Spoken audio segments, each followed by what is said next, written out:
Sisi wazazi walitufundisha, wababa walitufundisha hivi kitu ya kutunza mazingira yetu, tusiharibishe kitu kwa ovyo ovyo, tusilopole samaki, tusiue nyama ovyo yote. Ndio wazazi wetu walitufundisha ile mazingira, ndio tulilinda mboga yoyote, hakuna kuharibisha.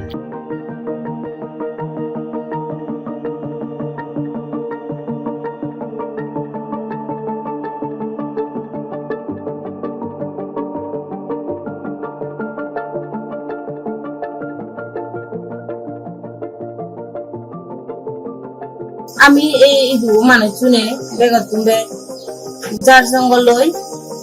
যার জঙ্গলে উপরে নির্ভর করে ফিরতে হলে এই ভিত্তিমি আনার জন্য আমি যদি দলে উড়ে নোরাঙে দিও যেটা দিয়ে আমার হয়তো এভো করি নেই আমার বুড়ো বুড়িয়ে শিখেছি।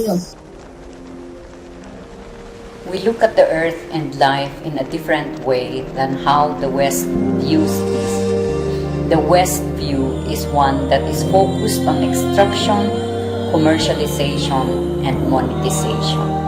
Our view is that of interdependence and care, respecting and taking care of nature, using only what we need, and therefore ensuring the survival of the future generations.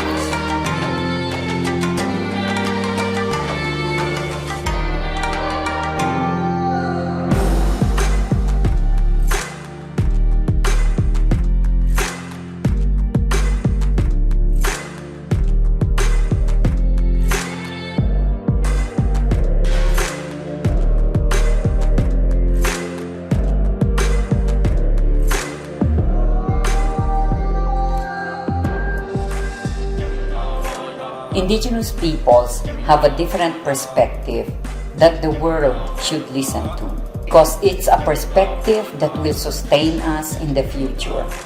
In terms of spirituality, it's paying respect to nature, to the seen and to the unseen.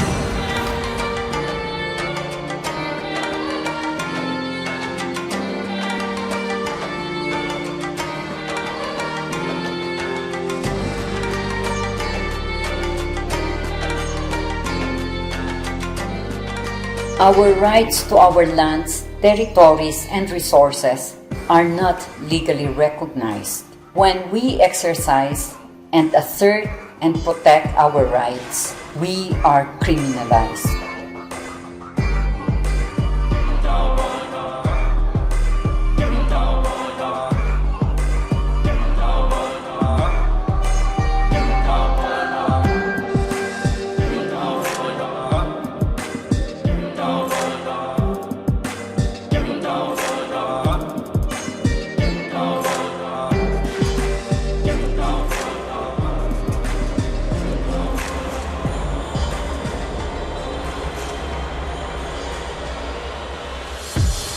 We are the ones protecting biodiversity.